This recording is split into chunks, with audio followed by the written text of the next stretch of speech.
lutei contra a cocaína minha vida inteira. O que eu não sabia é que ela ia tirar o meu filho de mim. Eu sou ser feliz, andar tranquilamente na favela onde eu nasci. Eu sou policial! O que é que tu quer, caralho? Eu quero meu filho! Eu só quero o Pedro! Tá fazendo aqui, pai? Vai embora, porra, eu tô bem! Eu não vou embora sem você! Vai embora, pai! Não! Pedro!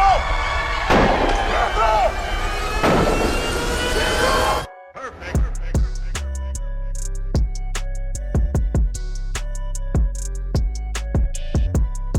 Flávio, thank you for your. Flávio, thank you for your time.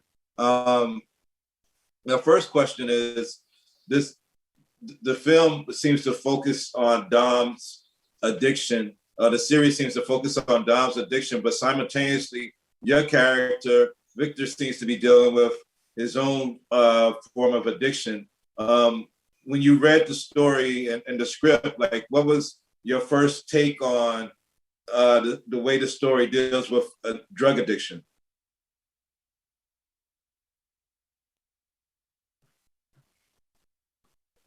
Hello, Jamal. Thank you for joining me in this conversation. I think the show conveys several different messages. First, drug addiction. I mean, drugs not only at the time someone gets addicted, but drug as part of a crime chain and the impact of this crime chain to people's lives. May these be social or intimate consequences. That's what we see in the show. And I think that's the main message for me. Cocaine broke this family. Cocaine broke Pedro's lives, his family's life, and Victor's life, especially considering their relationship. We see that he fought against drugs all his life, but things went south. I mean, he lost the game. He was fighting against something and couldn't really get there because the state was corrupt. Now, when drug gets into his own home, the situation gets even more clear. I think that's the main focus of the show. You know, to what extent drugs can break relationships and families. Hospital Miguel Couto, emergência, boa noite. Boa noite. Eu queria ver se meu filho deu entrada na emergência. Você pode checar pela descrição? Ele tem 18 anos, loiro, olhos azuis, mais ou menos 1,80 m. Merda.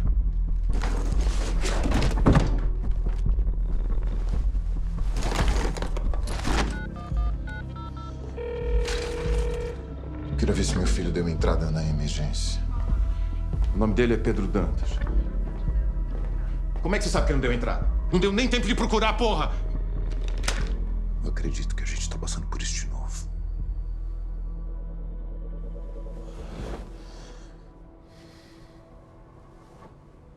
Pai, falei com Elisete. Viram Pedro subindo o Morro dos Tabajaras. Ele tá no morro. Amanhã de manhã a gente traz ele de volta. Ele pode estar morto, porra. Pai, pelo amor de Deus, quando que isso não é a primeira vez que o Pedro sobe a favela. Mas isso aconteceu. Pai, pelo amor de Deus. Pai, por favor, pai. Não sobe essa hora, pai. Não sobe armado, pai, por favor. Laura. Por favor. Deixa eu passar. Pai, por favor, não faça isso comigo, pai. Olha aqui. Pai, olha pra mim, pai. Olha pra mim, eu tô aqui. Chega! Eu vou pegar o Pedro. Ele precisa de mim.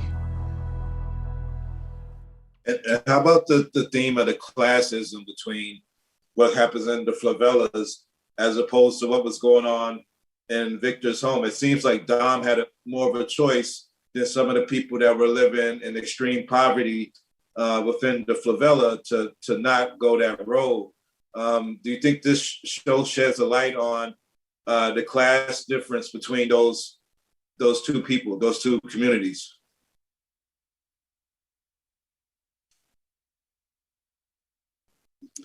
I have no doubt about that. That's one of the main debates that is underlying the series.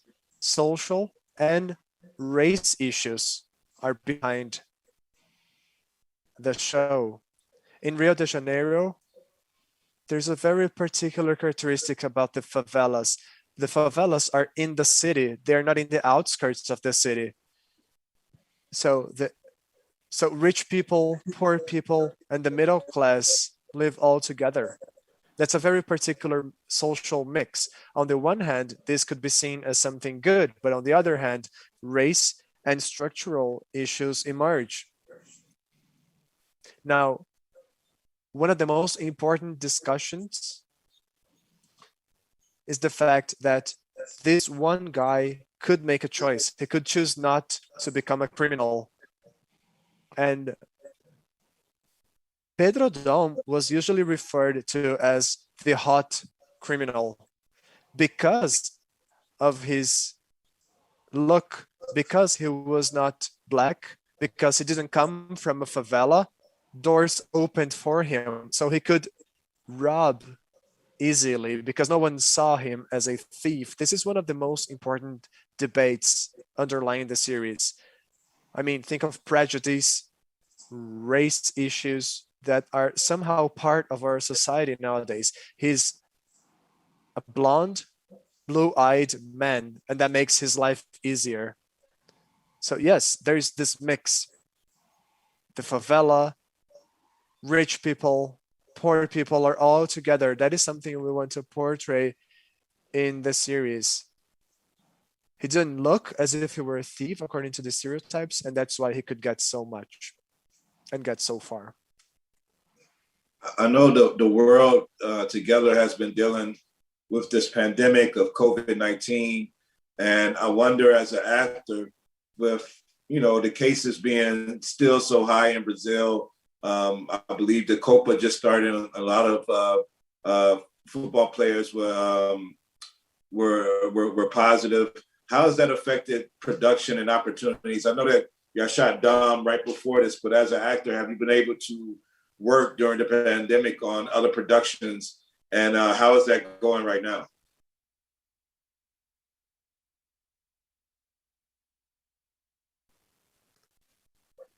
Jamal, that has a direct impact to the productions. Most series were not shot during the pandemic. Everything's been postponed. We could kickstart some projects at a slower pace, and that has a direct impact to the cost. It costs way more to shoot any kind of series or movies. So many projects have been postponed. We know the whole world is going through this tough situation, but that becomes even worse in Brazil because it seems the government can't rule in a humane way. So the number of people infected is on the rise. Brazil is a leading country in the number of COVID-19 cases, and that creates extra obstacles to society as a whole. Things are being postponed, called off. So we're doing what we can. Considering this perspective, we just can't do our job. Many people have been without a job for more than a year, which creates a great social instability. How during this time, like how I know here for Americans, like we've been watching so much TV, so much streaming, and services like Amazon, and all the original series kind of filled the void of being able to stay home during the pandemic. How much has the viewership of shows like Dom and other shows like Breno's done, like One Contra Todo? So how much of people just sat home and binge watched a lot of things during this pandemic in Brazil?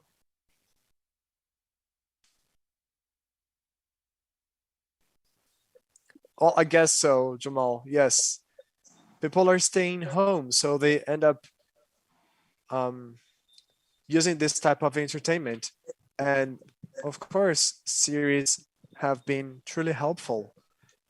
Series, movies, and any sort of art that is available to people has been really helpful. It's great to know that we can somehow help these people relieve this pain, which is having to stay home. And in Brazil, every government initiative goes against art and culture. So we have to resist in Brazil so that as artists, we can keep on doing our job. But that is also valid for all of us as individuals. I think that during the pandemic, it was clear to everyone that art is necessary. We need art to be in peace with ourselves somehow. I'm talking about visual arts, plastic arts, written forms of art. People have realized that, I guess. And last question. I know we talked some about the drug addiction, but how are the resources? And I know that the show has a disclaimer saying that, you know, these are some resources if you're addicted to drugs. But as a whole, around the country of Brazil, are there a lot of resources for people, whether they're in the favela, in the city, or in the countryside, to get help if they're addicted to illicit drugs?